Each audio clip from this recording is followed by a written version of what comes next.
Milionário flagra faxineira ensinando sua filha muda a falar e cai em lágrimas. Nossas histórias têm viajado longe. De onde você está assistindo hoje? Compartilhe com a gente nos comentários. Vicente Beraldi observava as luzes de São Paulo começarem a brilhar através da imensa janela de vidro do seu escritório no 20º andar de um dos prédios mais caros da cidade. Aos 42 anos, ele havia construído um império no ramo imobiliário que valia 50 milhões de reais. Tinha o respeito de investidores e o medo dos concorrentes, mas não conseguia encontrar coragem para olhar nos olhos da própria filha há exatamente 2 anos, 3 meses e 12 dias. Era o mesmo tempo que Aurora, sua pequena de 7 anos, permanecia em um silêncio profundo e absoluto. A última vez que ouviu a voz dela, doce e infantil, foi no dia do funeral de Marina, sua esposa. O cemitério estava cheio, o céu cinzento, e a mãozinha de Aurora apertava a sua com força. "Mamãe vai voltar, papai?" Ela perguntou com os olhos verdes, tão iguais aos de Marina, cheios de uma esperança que partiu o coração de Vicente em 1000 pedaços. Ele se ajoelhou na frente dela, engoliu a própria dor e mentiu. "Claro que sim, princesa." A mentira saiu com um gosto amargo, mas ele precisava protegê-la. O resultado, porém, foi o oposto. Desde aquela promessa quebrada, Aurora se fechou. Ela se transformou em uma pequena sombra que andava pelos corredores da mansão de 800 metros quadrados em Alphaville, um fantasma silencioso em sua própria casa. Os cabelos loiros como o trigo e os mesmos olhos verdes da mãe eram uma lembrança constante da sua perda. No rosto da menina via-se a marca da ausência, não apenas da mãe que a morte levou, mas também do pai que, vivo, escolheu o trabalho como refúgio para não encarar a própria dor. Vicente se afundou em planilhas, reuniões e contratos, construindo um muro de responsabilidades ao redor do seu coração ferido. A mansão, antes cheia de risadas e música, virou um mausoléu frio. A rotina de Vicente era calculada para evitar encontros. Ele saía às 6 horas da manhã antes de Aurora acordar e só voltava para casa muito depois que ela já estava dormindo, sob os cuidados de Celina, a governanta. Ele garantia que nada faltasse à filha. O quarto dela, decorado como um castelo de princesa, tinha mais de 15 bonecas importadas, uma estante com 200 livros infantis e um guarda-roupa cheio de vestidos que ela nunca pedia para usar. Aurora tinha tudo o que o dinheiro podia comprar, mas sentia falta do que era de graça, a presença do pai e o som da própria voz preenchendo os cômodos vazios de afeto. Naquela noite, o trânsito estava pior do que o normal. Vicente chegou em casa quase às 11. A casa estava quieta, como sempre. Apenas as luzes do corredor estavam acesas. Celina o esperava na sala de estar, sentada em uma poltrona, com a postura reta de quem leva a disciplina a sério. "Boa noite, senhor Vicente", ela disse, com a voz formal de sempre. "Boa noite, Celina. Algum problema?" "Não, senhor. Apenas o aguardava para confirmar que a rotina foi cumprida. Aurora jantou e já está dormindo." Vicente tirou o paletó, sentindo o peso do dia nos ombros. Ela comeu bem. A pergunta era sempre a mesma, uma busca por qualquer sinal de mudança. "Comeu o suficiente", Celina respondeu, e a resposta neutra era quase uma acusação. "A professora particular veio hoje, fizeram as lições no jardim." Ele caminhou até o bar e serviu uma dose de uísque, o líquido âmbar queimando sua garganta. "E ela interagiu?" Celina demorou um instante para responder. "Aurora fez o que foi pedido, senhor. Como sempre. Ela é uma menina obediente." Obediente. A palavra soou vazia.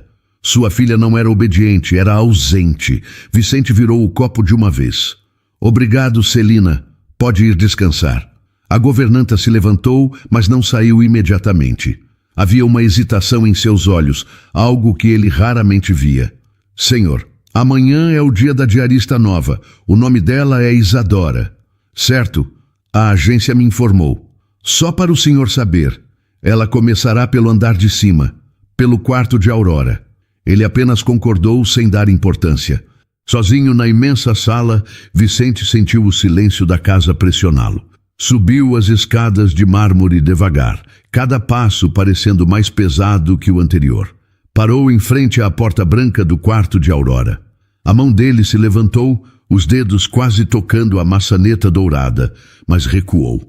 O medo de entrar e encontrar o olhar vazio da filha era maior do que a saudade de abraçá-la. Ele apenas encostou a testa na madeira fria, fechou os olhos e sussurrou para o nada. Me perdoa, Marina. Eu não sei como consertar isso. Na manhã seguinte, pontualmente às 8 horas, Isadora Santana apertou o botão dourado da campainha. O som foi discreto, mas pareceu atravessar o silêncio pesado daquela casa. Aos 35 anos, suas mãos calejadas pelo trabalho seguravam com firmeza uma sacola de pano desgastada. Dentro, levava seus próprios produtos de limpeza, comprados com o suado dinheiro que ganhava. Tinha uma desconfiança dos produtos caros que os ricos usavam. Limpeza de verdade exige carinho. Era o que sua mãe, uma lavadeira do interior de Minas Gerais, sempre dizia. Isadora havia chegado em São Paulo há 3 anos, com apenas R$280 na carteira e um coração quebrado em tantos pedaços que ela duvidava que um dia pudesse ser consertado. Para sobreviver, trabalhava em 4 casas diferentes durante a semana, ganhando cerca de R$2.800 por mês. O dinheiro mal dava para pagar o aluguel do seu pequeno quarto de 12 metros quadrados na Vila Madalena, mas era o suficiente. Seus olhos castanhos, grandes e expressivos, carregavam uma tristeza antiga que ela aprendeu a esconder com sorrisos educados e respostas sussurradas. A porta de madeira maciça se abriu e a figura de Dona Celina surgiu, impecável em seu uniforme. A governanta a mediu de cima a baixo. Você é a Isadora? A voz dela era seca, sem qualquer traço de boas-vindas. Sim, senhora, bom dia, Isadora respondeu a voz suave. As regras aqui são claras, Celina começou sem rodeios. Você vai limpar os cômodos que eu indicar. A casa é grande, então siga minhas instruções. Não entre no quarto da menina se ela estiver lá. Evite qualquer barulho desnecessário. E o mais importante de tudo, não tente conversar com ela. Fui clara? Sim, senhora. Entendido. Naquela primeira semana, Isadora se moveu pela mansão como um fantasma, tão silenciosa quanto a própria moradora Mirim. Ela era invisível e estava acostumada com isso. Limpava os móveis caros, polia o chão de mármore e sentia o cheiro de uma vida que não era a sua. Mas algo naquela casa era diferente. Ela percebeu que não estava totalmente sozinha em sua invisibilidade. De vez em quando, sentia um par de olhos a observando. Era rápido, um vislumbre. Uma pequena figura de cabelos loiros que se escondia atrás de uma porta ou no topo da escada, sempre curiosa. Na segunda semana de trabalho, enquanto limpava o quarto de Aurora, Isadora se ajoelhou para aspirar o grosso tapete felpudo. A menina não estava lá. Como de costume, o quarto era o sonho de qualquer criança, mas parecia intocado, um cenário sem vida. Ao passar o aspirador debaixo da cama de princesa, ela encontrou algo. Um fantoche de coelhinho de pelúcia rosa, esquecido e coberto de poeira, com uma das orelhas rasgada. Isadora desligou o aspirador. O silêncio voltou a preencher o cômodo. Ela pegou o brinquedo, passando os dedos pela pelúcia gasta. Olhou para a porta, depois para o coelhinho. As ordens de Celina eram claras, mas algo dentro dela, um instinto mais antigo e forte que qualquer regra, a fez agir. Sem pensar 2 vezes, ela se sentou no chão, com as pernas cruzadas, bem no meio do quarto. Ajeitou o fantoche na mão e, com uma voz doce, que não usava há muito tempo, sussurrou para o vazio. Oi, o coelhinho parece um pouco sozinho aqui embaixo. Ela não esperava uma resposta. Continuou a falar, movendo a cabeça do fantoche. Ele me disse que está com saudades de brincar. O nome dele é Orelhudo. De repente, um pequeno ruído a fez olhar para a porta. Aurora estava lá, parada no batente, com os grandes olhos verdes fixos no coelho em sua mão.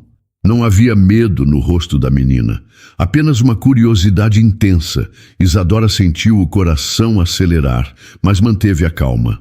Oi, Aurora, ela disse ainda com a voz suave, falando por si mesma agora. O Orelhudo quer brincar com você. A menina não se moveu. Continuou parada, observando. Isadora, então, fez o coelhinho dar um pequeno pulo. A cena durou apenas alguns segundos. Mas, nesse curto espaço de tempo, algo extraordinário aconteceu. O canto dos lábios de Aurora se curvou levemente para cima. Não foi um sorriso completo, foi quase imperceptível, uma sombra de alegria.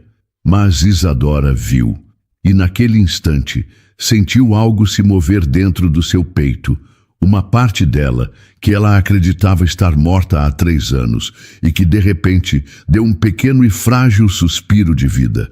Dona Celina Moreira, aos 58 anos, trabalhava para a família Beraldi há 12. Ela conhecia cada som e cada silêncio daquela mansão.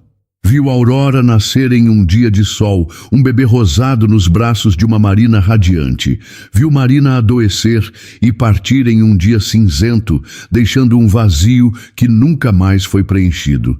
E viu Vicente, o patrão forte e decidido, se afastar de tudo, principalmente da própria filha.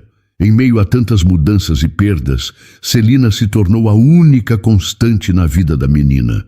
Um pilar de rotina e ordem em um mundo que havia desmoronado. Isso lhe dava um senso de responsabilidade que beirava o controle absoluto.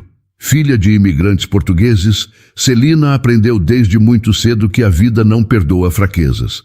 A maior lição veio aos 23 anos, na forma de um telefonema no meio da noite.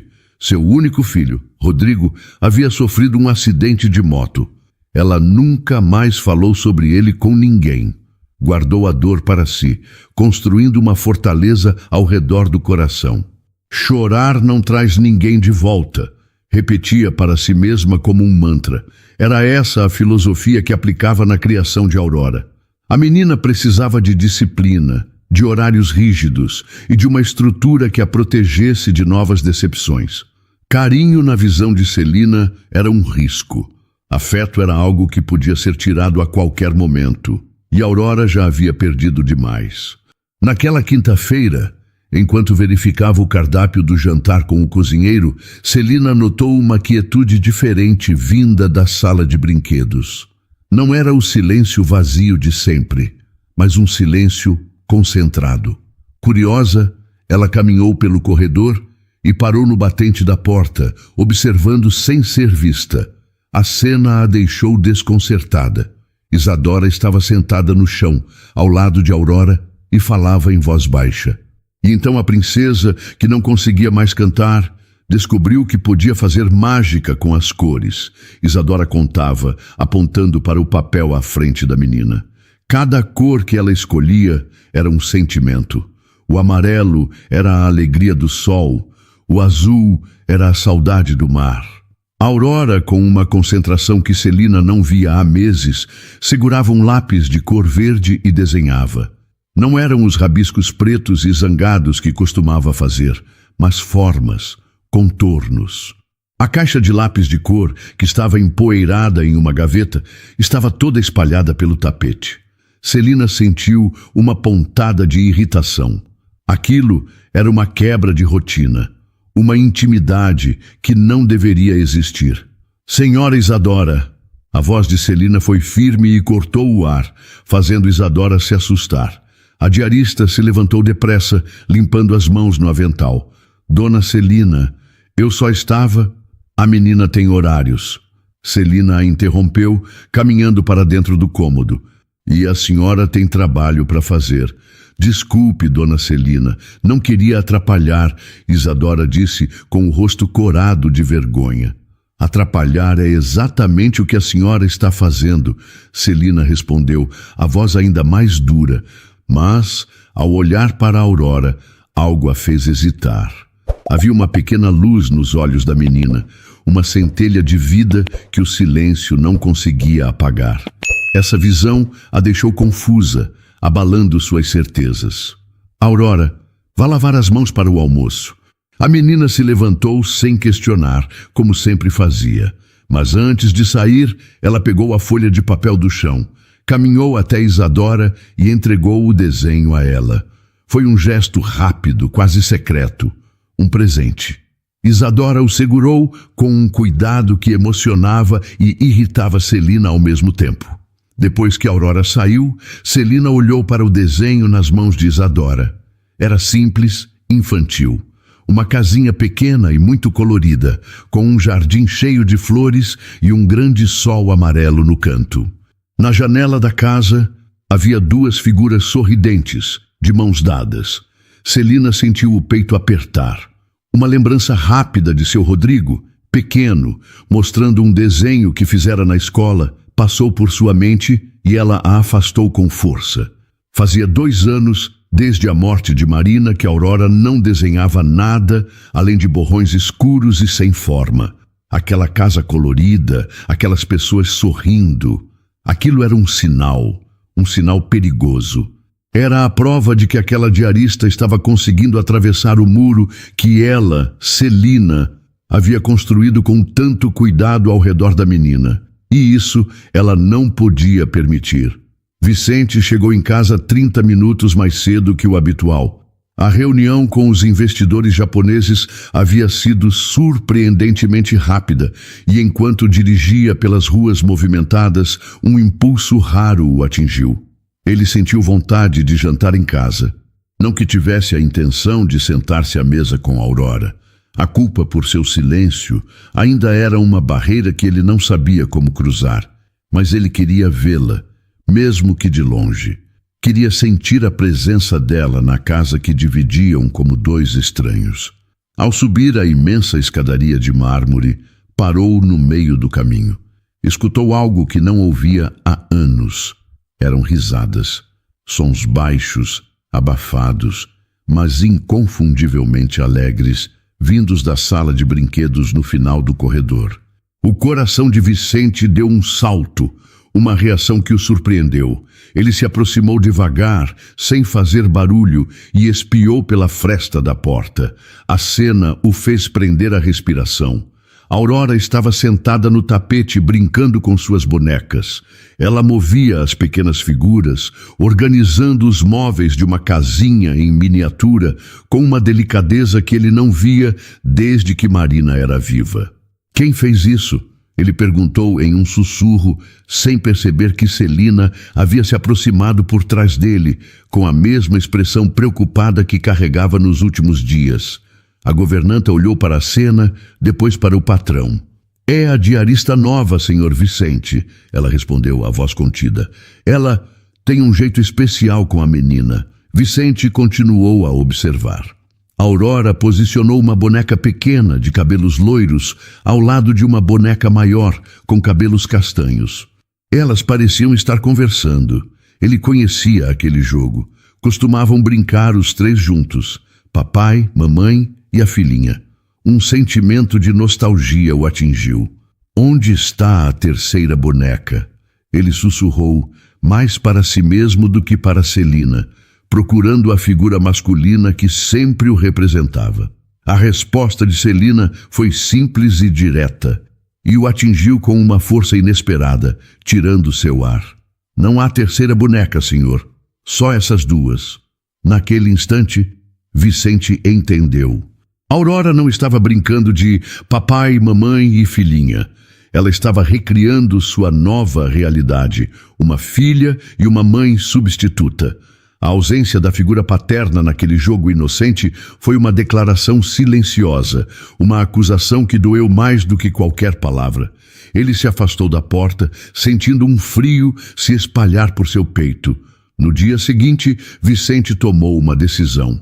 Ele cancelou suas reuniões da manhã, dizendo à sua secretária que tinha um assunto pessoal para resolver. O assunto era observar Isadora. Escondido em sua biblioteca, que tinha uma porta de vidro com vista para a sala, ele a observou trabalhar. O que ele viu não foi uma funcionária cumprindo ordens, mas algo completamente diferente. Isadora não forçava conversas, não fazia perguntas que exigiriam respostas. Ela simplesmente estava presente. Enquanto limpavam juntas os livros da estante, Aurora deixou um lápis cair no chão. Isadora o pegou e o colocou de volta na caixa, continuando a tarefa como se nada tivesse acontecido, sem demonstrar frustração ou impaciência. Mais tarde, sentaram-se para desenhar. Aurora apontou para o lápis azul e Isadora o entregou sem hesitar, como se lesse seus pensamentos. A comunicação entre elas era fluida, natural, acontecendo em um silêncio que não era vazio, mas cheio de entendimento. Vicente se lembrou das poucas vezes que tentou interagir com a filha nos últimos 2 anos. A impaciência dele, a frustração crescendo a cada tentativa falha, até que ele desistia e se refugiava no trabalho. Isadora não desistia. Ela aceitava o silêncio e trabalhava com ele. É assim que uma mãe age. O pensamento surgiu em sua mente, doloroso e claro. Ele viu em Isadora a paciência e a dedicação de Marina, e a culpa o consumiu. A culpa por não ser suficiente, misturada a um sentimento novo e perigoso, esperança. Uma esperança de que talvez sua filha pudesse ser feliz de novo, mesmo que não fosse por causa dele. Do outro lado da sala, Celina arrumava as almofadas do sofá, mas seus olhos atentos não perdiam um único movimento do patrão. Ela viu quando ele observou a cena do desenho, viu a expressão em seu rosto mudar, viu a dor, a culpa e, por fim, aquele brilho de esperança. E foi essa esperança no rosto de Vicente que a deixou em alerta. Aquela diarista estava se tornando mais do que uma simples funcionária. Estava se tornando essencial. E para Celina, isso era um perigo que precisava ser contido. A discussão aconteceu em uma sexta-feira chuvosa. O céu de São Paulo desabava em uma cortina cinzenta de água, e o som da chuva batendo nas janelas da mansão criava uma trilha sonora melancólica para o que estava por vir. Celina encontrou Isadora na cozinha, de costas para a porta. Em cima da bancada de granito, um prato continha um sanduíche que Isadora preparava para o lanche de Aurora. Não era um sanduíche qualquer. O pão estava cortado em formato de estrela e pequenos pedaços de cenoura formavam um rosto sorridente. Foi esse pequeno detalhe, esse ato de carinho não autorizado, que fez a paciência de Celina finalmente se esgotar. Desde quando o diarista decide o que a criança come? A voz de Celina foi uma navalha no silêncio da cozinha. Isadora se virou, surpresa. Ela segurava uma faquinha, com a qual fazia os últimos retoques no prato. Dona Celina, bom dia, Eu fiz uma pergunta, Celina insistiu aproximando-se. Isadora baixou os olhos para o sanduíche. Sua voz era quase um pedido de desculpas. É que ela não estava comendo direito há 3 dias. O purê de batatas de ontem ela mal tocou. Pensei que talvez, se fosse mais divertido... A senhora pensou errado. Celina bateu o punho fechado na bancada, e o som fez Isadora se encolher.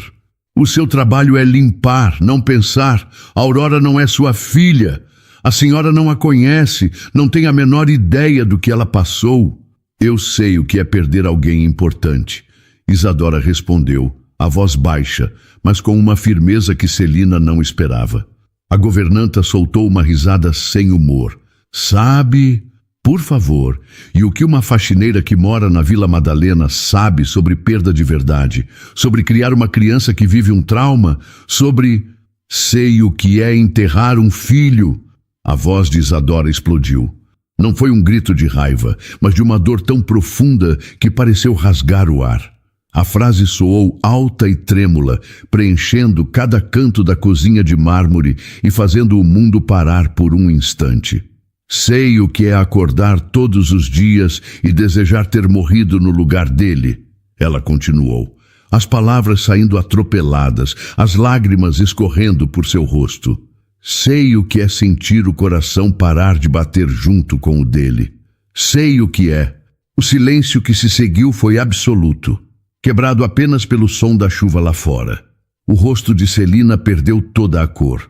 Ela olhava para Isadora como se a visse pela primeira vez, sem palavras.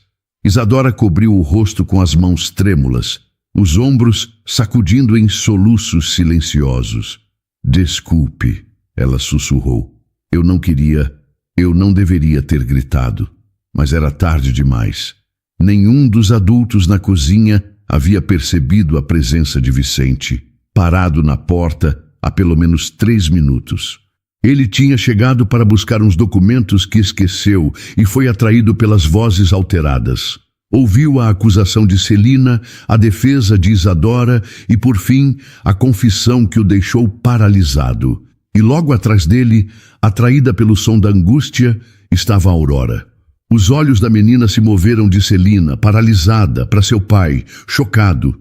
E então ela olhou para Isadora, que chorava encolhida contra a bancada. Naquele momento, a menina fez uma escolha. Pela primeira vez em mais de 2 anos, Aurora correu. Seus pezinhos se moveram rápidos pelo chão polido, não em direção ao pai, a figura de autoridade, nem em direção a Celina, a mulher que cuidava de sua rotina. Ela correu diretamente para os braços de Isadora. A diarista a pegou no colo por puro instinto, abraçando o pequeno corpo com força, como se quisesse protegê-la do mundo. Desculpa, princesa, me desculpa. Ela sussurrava entre os soluços, acariciando os cabelos loiros da menina. Vicente observou a cena, e uma verdade dolorosa se assentou em seu peito. Sua filha, em seu momento de medo, não o procurou. Ela procurou a única pessoa que entendeu seu silêncio sem julgá-lo. Aurora encontrou o que ele, com todo o seu dinheiro e poder, não conseguiu dar a ela. Um porto seguro. Com a voz trêmula, mas firme, ele finalmente quebrou o silêncio. Celina, ele disse, e o nome dela saiu carregado de uma nova autoridade. Vamos conversar no meu escritório, agora. O caminho até o escritório de Mogno e Couro foi feito em um silêncio pesado. Celina seguia Vicente, os ombros rígidos, o rosto, uma demonstração de controle que não alcançava suas mãos, que tremiam levemente ao lado do corpo. Vicente abriu a porta e gesticulou para que ela entrasse, sentando-se na poltrona onde, tantas outras vezes, ela se sentara para discutir assuntos práticos. A folha de pagamento dos funcionários, a lista de compras, a rotina da casa. Hoje, o ar era diferente. Vicente não foi para trás de sua grande mesa, o lugar que usava como um escudo. Em vez disso, serviu uma dose de uísque para si e, sem perguntar, preparou uma xícara de café de sua máquina expressa e a estendeu para Celina. O gesto simples de cuidado a desarmou mais do que qualquer grito faria. Suas mãos tremeram ao segurar a xícara quente.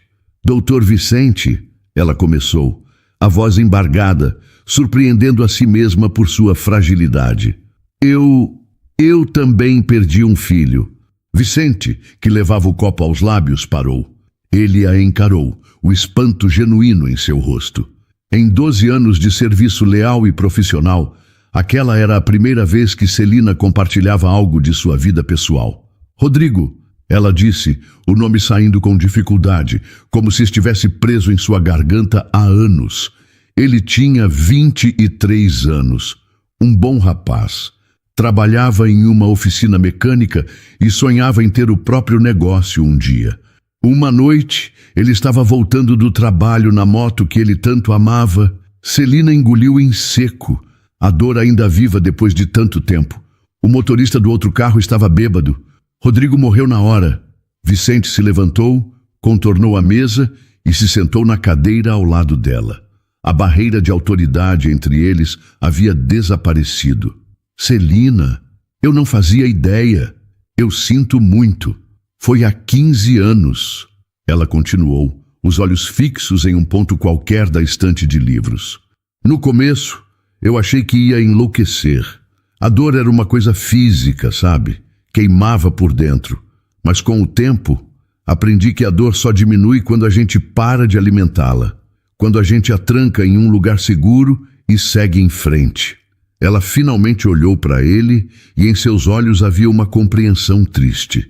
É por isso que sou tão dura com a Aurora. Por isso insisto tanto na rotina. Eu não quero que ela se apegue a pessoas que podem ir embora a qualquer momento. Como a mãe dela foi, como Isadora pode ser. Lágrimas silenciosas começaram a escorrer pelo rosto da governanta, que sempre pareceu tão forte. Mas quando eu vi a menina hoje, correndo para os braços daquela mulher, eu me lembrei do meu Rodrigo, correndo para os meus, quando era pequeno e se machucava. E eu tive medo, doutor. Um medo terrível de que o senhor esteja cometendo o mesmo erro que eu cometi. Que erro! A voz de Vicente era baixa. Achar que proteger alguém é manter distância. A voz de Celina ganhou uma nova força. A força de uma confissão dolorosa. Eu nunca mais me permiti amar ninguém de verdade depois do Rodrigo. Eu virei uma pedra por dentro para não sentir mais aquela dor. E agora, todos os dias, eu vejo a Aurora virando uma pedra também, por sua causa. As palavras o atingiram com a força da verdade, e ele se encolheu levemente na cadeira. Celina, e quase o senhor foge da própria filha como eu fugi da minha dor. Ela disse, sem acusação, apenas constatando um fato. Mas a Aurora está viva, doutor. A menina ainda está aqui. E aquela mulher, Isadora, ela conseguiu fazer algo que nem todo o seu dinheiro, nem toda a minha disciplina conseguimos em 2 anos. Ela trouxe um sorriso de volta para o rosto dela. Nesse exato momento, um som suave subiu do andar de baixo. Eram murmúrios, quase uma melodia baixa, acompanhados pelo leve barulho de brinquedos se chocando. Era o som de Aurora, brincando sozinha em seu quarto. Era a primeira vez em muito, muito tempo que a casa tinha uma trilha sonora que não era o silêncio. Talvez, Celina sussurrou, mais para si mesma do que para ele, a gente esteja errando o tempo todo em tentar protegê-la da dor. Talvez o que ela precise seja de alguém que entenda a dor dela, para poder ensinar que é possível sobreviver a ela. Era um domingo à tarde e a mansão estava mais silenciosa do que o normal. Vicente tinha ido ao escritório para, segundo ele, resolver algumas pendências, uma mentira conveniente que contava a si mesmo para fugir do vazio do fim de semana. Celina, pela primeira vez em meses, tirou o dia de folga para visitar a irmã. Isadora havia voltado à mansão apenas para buscar um casaco que esquecera, mas ao entrar na sala de estar, encontrou a Aurora sozinha, deitada de bruços no chão, completamente absorta em um desenho que se espalhava por uma folha de papel gigante. "Posso ver o que você está fazendo?" Isadora perguntou suavemente, tirando os sapatos para não fazer barulho e sentando-se no tapete ao lado da menina. O desenho era surpreendentemente complexo para uma criança de 7 anos. Mostrava uma família de 4 pessoas desenhadas com cores vivas. Um homem alto, uma mulher de cabelos longos e uma menina pequena. Havia também uma 4ª figura, mais apagada que as outras, quase como um fantasma. "Esta aqui é você?" Isadora apontou para a menininha. Aurora, sem tirar os olhos do papel, concordou lentamente. "E estes devem ser o seu papai e a sua mamãe, certo?" Ela continuou, a voz calma. A menina concordou de novo. "E esta pessoa aqui?" Isadora indicou a figura apagada. Aurora pegou um lápis de cor amarelo. Desenhou um círculo de luz sobre a cabeça da figura e depois apontou para a grande janela da sala, em direção ao céu. Isadora sentiu o peito apertar de emoção. "Ah, entendi. Ela foi para o céu, não é?" Ficaram em silêncio por alguns minutos, apenas o som do lápis de Aurora arranhando o papel. Então, Isadora respirou fundo, tomou uma decisão e começou a contar sua própria história. "Sabe, Aurora, eu também tenho uma pessoa muito especial que foi para o céu." A menina parou de desenhar imediatamente. Virou a cabeça e olhou para Isadora com uma atenção que fez o coração da mulher acelerar. Era o meu filhinho. O nome dele era Gabriel, e ele tinha olhos curiosos, iguaizinhos aos seus. O cabelo dele ficava todo espetado de manhã, que nem o do seu papai. Ele adorava construir castelos com as almofadas do sofá e sempre me pedia para contar uma história antes de dormir. No corredor, Vicente, que havia chegado mais cedo e subia as escadas em silêncio, parou. A voz baixa de Isadora viajava pela casa quieta e ele se viu incapaz de se mover. Um dia ele me perguntou uma coisa engraçada. Isadora continuou, um sorriso triste em seus lábios.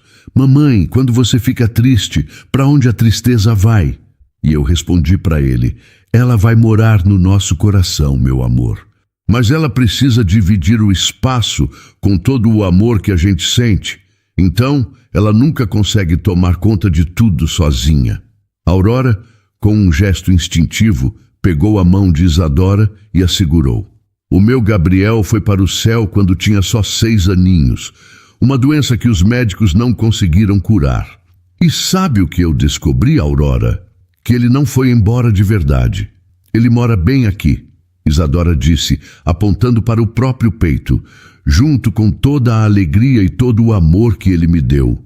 Com a mão livre, Aurora pegou um lápis de cor rosa e, com muito cuidado, desenhou um coração pequeno e vibrante no peito da figura apagada de sua mãe no desenho.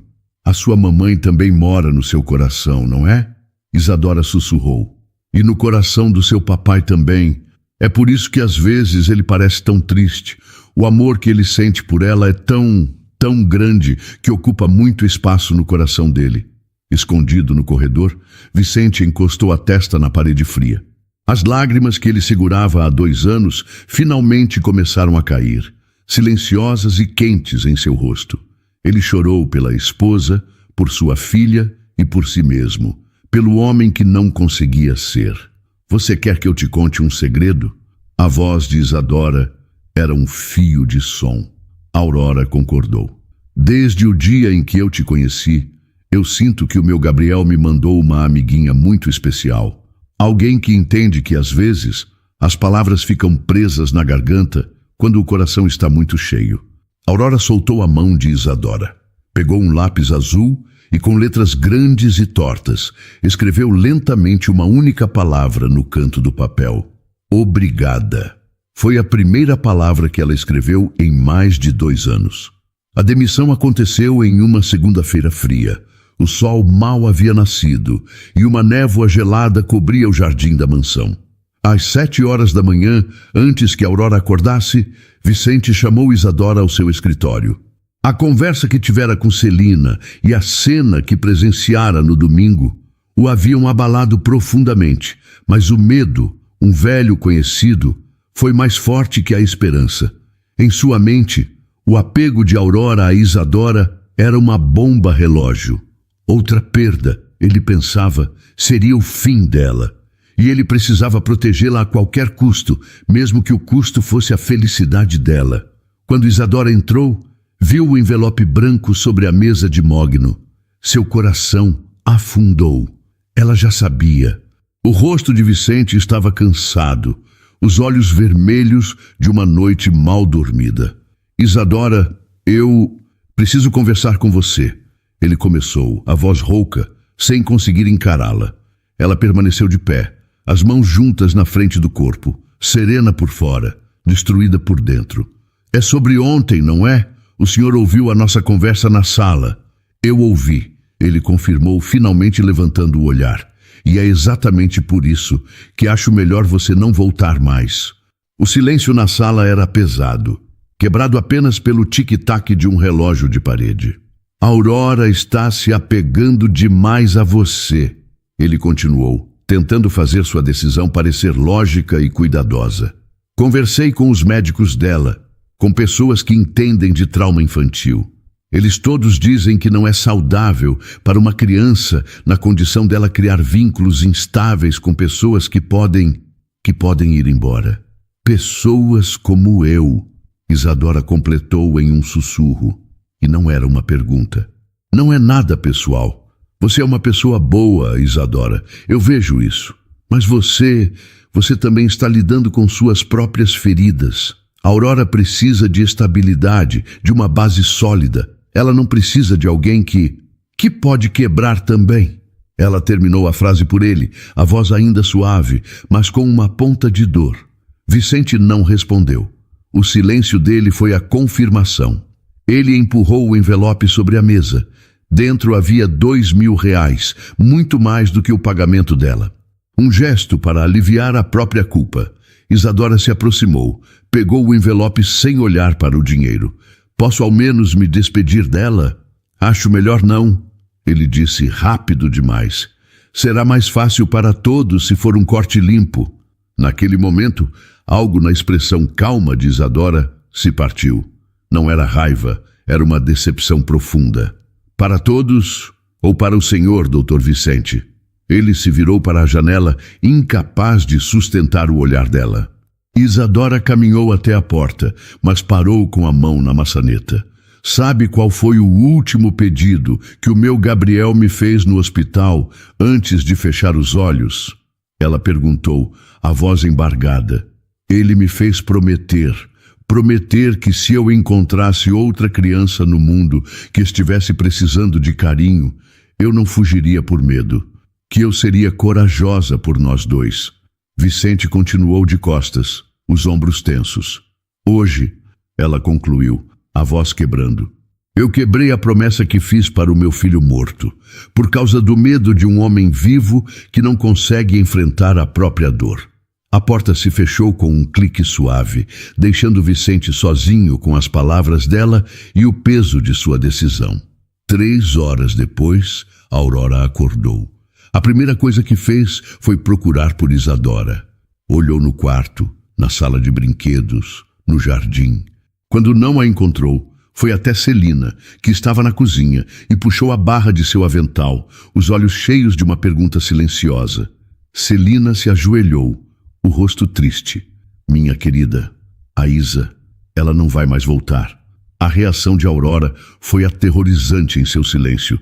Seus olhos se arregalaram e então um tremor tomou conta de seu corpo pequeno. Ela não chorou, não gritou. Ela se virou e começou a destruir. Uma fúria silenciosa a possuiu. Ela derrubou a casinha de bonecas, rasgou os desenhos coloridos que fizera com Isadora, um por um, até que só restassem pedaços de papel no chão. Quando Vicente, alertado por Celina, chegou ao quarto, a encontrou desmaiada de exaustão emocional. Caída no meio da bagunça, ela abraçava com força uma única coisa que havia restado intacta, o fantoche de coelho de pelúcia rosa. Naquela noite e nos dias que se seguiram, Aurora voltou ao silêncio completo. Mas era um silêncio diferente. Não era mais a ausência de palavras. Era um protesto. Passaram-se 5 dias. 5 dias de um silêncio pesado e assustador que era muito pior do que o anterior. Aurora não comia, não desenhava e não respondia a nenhum estímulo. Apenas ficava sentada na cama, olhando para a parede, com o coelhinho de pelúcia nos braços. Pela primeira vez em 10 anos, Vicente faltou ao trabalho para ficar em casa, andando de um lado para o outro, sentindo-se um fantasma em seu próprio lar, impotente. Celina, com o coração apertado de culpa, preparava todas as comidas favoritas da menina, pratos coloridos e cheirosos que permaneciam intocados em bandejas do lado de fora da porta do quarto. Naquela manhã, o pediatra de Aurora, Dr. Henrique, um amigo da família há anos, saiu do quarto da menina com uma expressão grave que Vicente nunca tinha visto. Vicente, a situação é séria, ele disse, tirando os óculos e esfregando os olhos cansados. Ela está apática, desidratada. Está entrando em um quadro de depressão severa.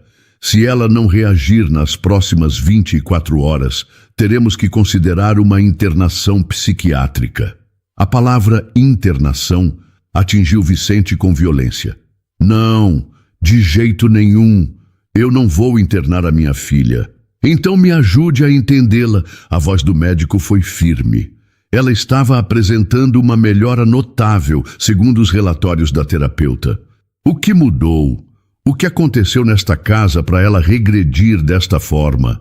Vicente abriu a boca, mas nenhuma palavra saiu.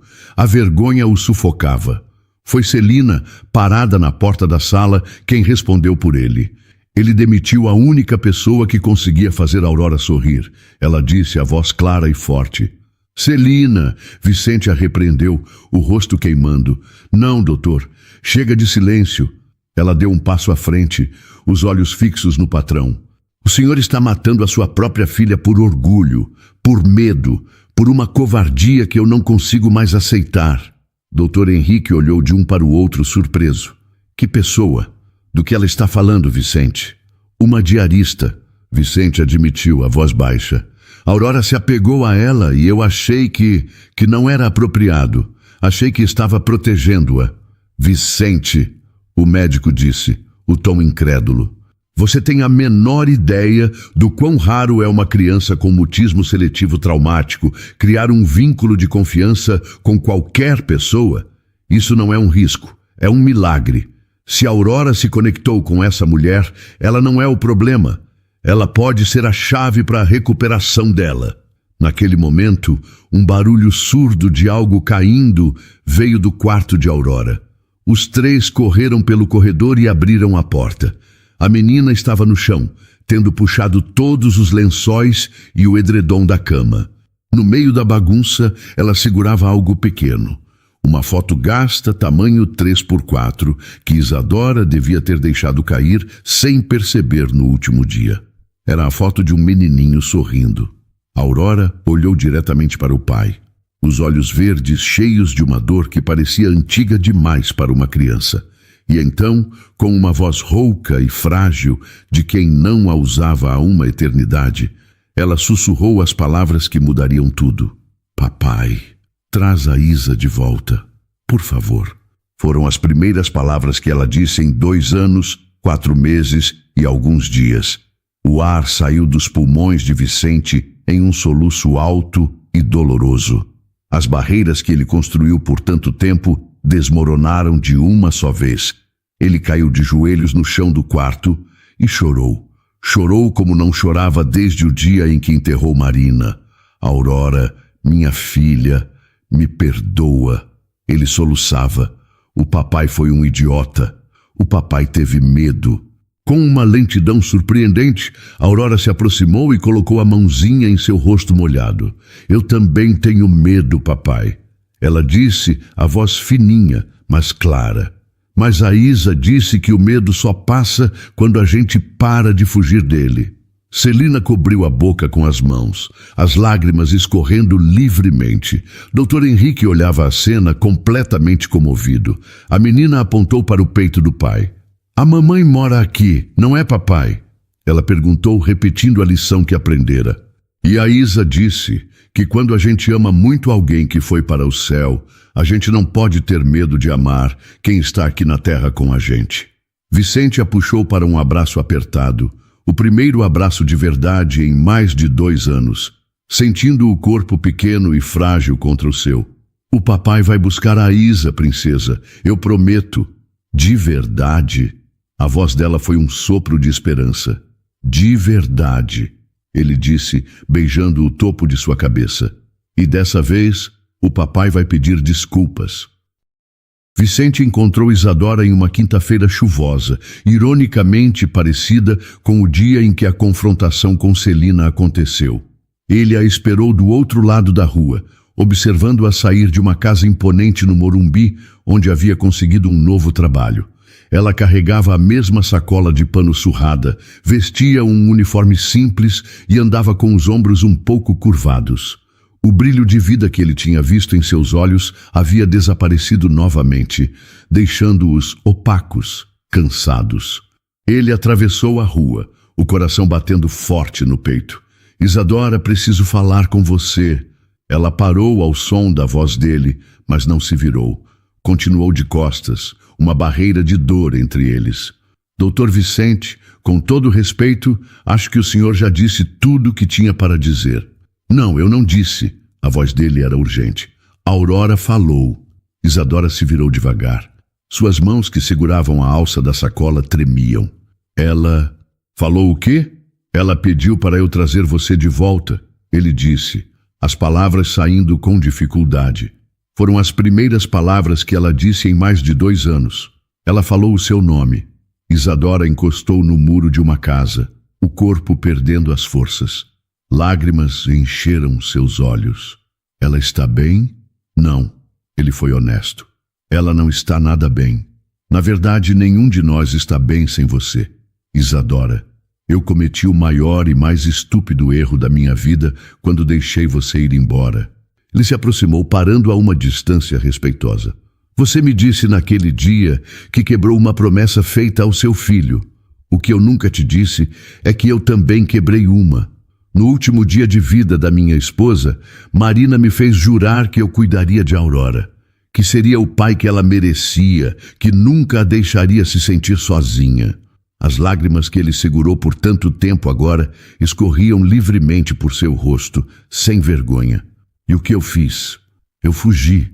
Eu me escondi no trabalho e deixei minha filha órfã de pai também. E quando você chegou, uma estranha, e conseguiu fazer o que eu era incapaz, trazer a alegria de volta para ela. Eu tive medo, um medo egoísta. Tive medo de que a Aurora te amasse mais do que a mim, medo de que você fosse embora e a quebrasse de novo. Eu tive medo de competir com você pelo coração da minha própria filha. Doutor Vicente, ela sussurrou comovida. Não, por favor, me deixa terminar.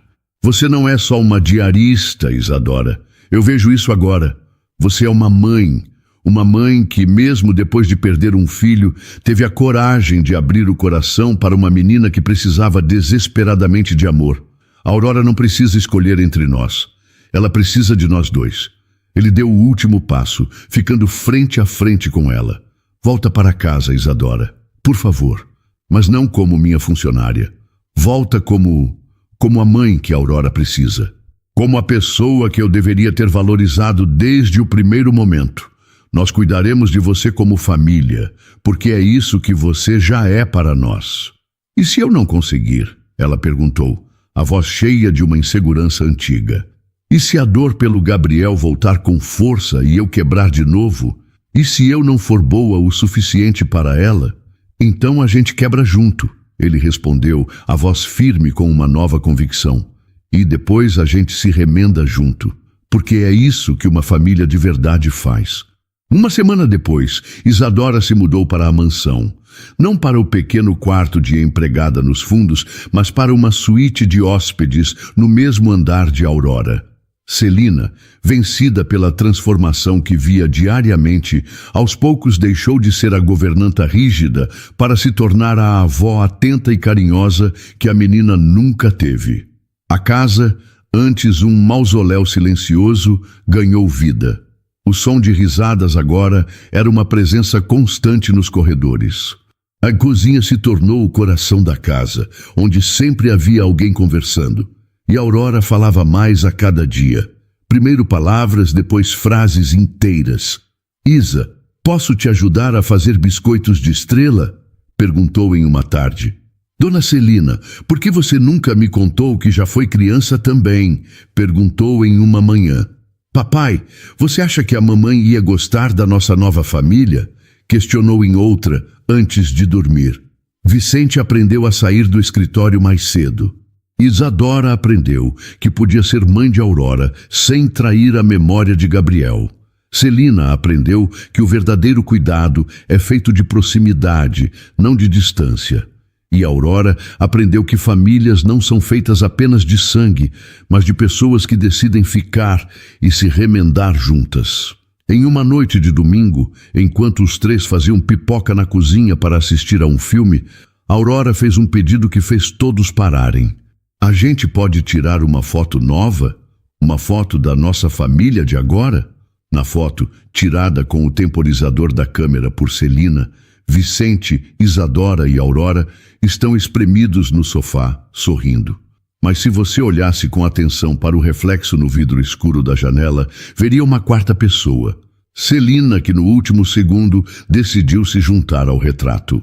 4 pessoas que aprenderam que o amor não é sobre substituir quem se foi, mas sobre honrar sua memória amando com toda a coragem quem está presente. 2 anos depois, o som que preenchia a mansão não era mais o silêncio. Era o som de risadas infantis, de música pop tocando em um volume agradável e do borbulhar de conversas animadas. O jardim, antes um espaço perfeitamente cuidado, mas sem vida, estava cheio de balões coloridos e crianças correndo pela grama. Era a festa de aniversário de 9 anos de Aurora. Vicente, vestindo uma camisa casual em vez de seus ternos caros, estava na churrasqueira, rindo enquanto tentava virar a carne sem queimá-las. Ele não era mais o homem que se escondia atrás das paredes de seu escritório. Ele era apenas um pai, presente e um pouco desajeitado, no meio da festa de sua filha. De vez em quando ele parava e olhava para a cena, um sentimento de gratidão tão profundo que quase o deixava sem ar. Celina, agora com os cabelos grisalhos presos em um coque mais solto, era a avó orgulhosa no comando da mesa de doces. Sua rigidez havia se transformado em um zelo carinhoso. Cuidado para não derrubar o brigadeiro na roupa nova, querida, ela dizia a uma das amiguinhas de Aurora, mas havia um sorriso em seus lábios. Viu quando um menino tropeçou e começou a chorar, mas antes que pudesse se mover, Isadora já estava lá. Isadora, com a mesma serenidade de sempre, mas agora com um brilho constante nos olhos, ajoelhou-se na frente do menino. Opa! Um arranhão de guerreiro! Vamos cuidar disso! Ela disse com uma voz calma, colocando um curativo colorido no joelho dele e o mandando de volta para a brincadeira com um beijo na testa. Ela era o centro de calma naquela feliz confusão, a âncora emocional daquela nova família. E no meio de tudo estava Aurora. Os cabelos loiros presos em um rabo de cavalo, o rosto corado de tanto correr. Ela não era mais a menina silenciosa que se escondia atrás das portas. Ela era a líder da caça ao tesouro, a primeira a soprar a língua de sogra, a dona da risada mais alta do jardim. Sua voz, antes um tesouro perdido, agora era a trilha sonora da alegria da casa. Mais tarde, quando o sol começou a se pôr, pintando o céu de laranja e rosa, Isadora se aproximou de Vicente, que observava a Aurora abrir seus presentes. Olha para ela, ele disse, a voz baixa e cheia de emoção. Quem diria que chegaríamos até aqui? Eu sempre soube que essa voz estava aí dentro. Isadora respondeu, tocando o braço dele levemente. Ela só precisava de uma boa razão para querer sair. Você foi a razão dela, Isa. Você salvou a minha filha. Não, ela corrigiu, olhando para ele com carinho. Nós a salvamos, todos nós. Você aprendeu a ficar. Celina aprendeu a se aproximar e eu aprendi que era possível ser mãe de novo. Ficaram em silêncio, observando Aurora agradecer animadamente por um livro de aventuras. A relação entre Vicente e Isadora não havia se tornado um romance de conto de fadas, mas algo muito mais profundo e real, uma parceria. Eles eram pais de Aurora, juntos. Cuidavam um do outro com um respeito e um afeto quietos, construídos sobre a base de suas dores compartilhadas e da alegria que encontraram juntos. No final da festa, quando os últimos convidados foram embora, Aurora apareceu com um balão branco na mão. Era uma pequena tradição que eles haviam criado. Prontos? Ela perguntou, olhando para Vicente, Isadora e Celina, que estavam ao seu lado. Os 3 concordaram. Este é para a mamãe Marina, ela disse, a voz clara e doce, e para o Gabriel, para eles saberem que estamos bem e que nunca nos esquecemos deles. Com um sorriso, ela soltou o fio. O balão subiu lentamente, uma pequena mancha branca contra o céu que escurecia. Uma mensagem de amor enviada para o céu. Os 4 ficaram olhando, os ombros se tocando, uma unidade silenciosa e forte. Vicente passou o braço ao redor de Isadora, que segurou a mão de Aurora, que por sua vez segurou a mão de Celina.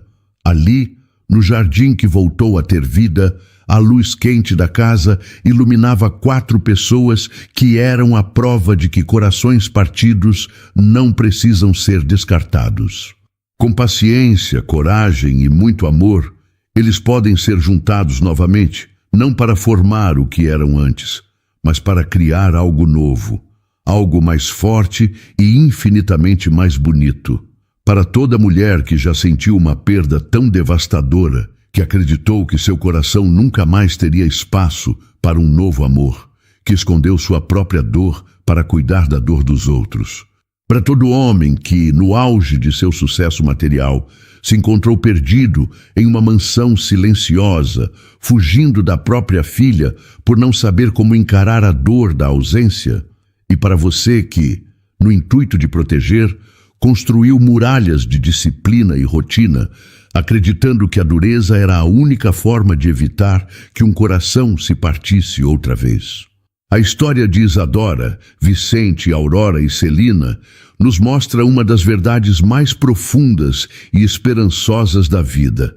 Às vezes, a chave para curar a nossa própria ferida está em ter a coragem de cuidar da ferida de outra pessoa. A cura pode vir do silêncio de uma criança de olhos tristes, de um fantoche com a orelha rasgada, ou da vulnerabilidade de um homem poderoso que finalmente se permite chorar. Ela nos ensina que seguir em frente não é apagar quem partiu, mas sim transformar a saudade em uma lição de amor. É entender que honrar a memória de um filho ou de uma esposa não é fechar-se para o mundo, mas sim usar a profundidade daquele amor para ter a coragem de amar quem ainda está aqui, precisando de nós. É ter a ousadia de sentar-se no chão e contar uma história para o silêncio, na esperança de que ele um dia responda. E nos mostra, acima de tudo, que o valor de uma pessoa não está em seu cargo ou em sua conta bancária, mas em sua capacidade de ser humano. Um CEO pode, sim, abandonar o orgulho, cair de joelhos e pedir perdão, e nesse ato de completa rendição, encontrar sua verdadeira força. E uma diarista, com as mãos calejadas e o coração marcado pela maior das dores, pode carregar a maior de todas as riquezas, a empatia que reconstrói mundos. Que esta história seja um lembrete de que um coração bom, mesmo quebrado pela perda ou pela solidão, ainda possui uma capacidade infinita de se regenerar e de amar. E que o amor verdadeiro não é aquele que é perfeito e sem falhas, mas aquele que tem a coragem de quebrar junto e se remendar junto. Aquele que se prova não com grandes declarações, mas com um sanduíche em formato de estrela, com um desenho colorido ou com a promessa de buscar quem foi injustamente mandado embora. Não tranque as portas do seu coração por medo das feridas do passado. Às vezes, a felicidade não chega como uma tempestade, mas como um sussurro, como a primeira palavra de uma criança depois de anos de silêncio. E se tivermos a coragem de ouvir e de acolher, esse pequeno som pode se transformar na mais bela canção de nossas vidas, dando origem a uma nova e verdadeira família. E então, o que achou da história? Deixe sua opinião nos comentários. Adoramos saber o que você pensa.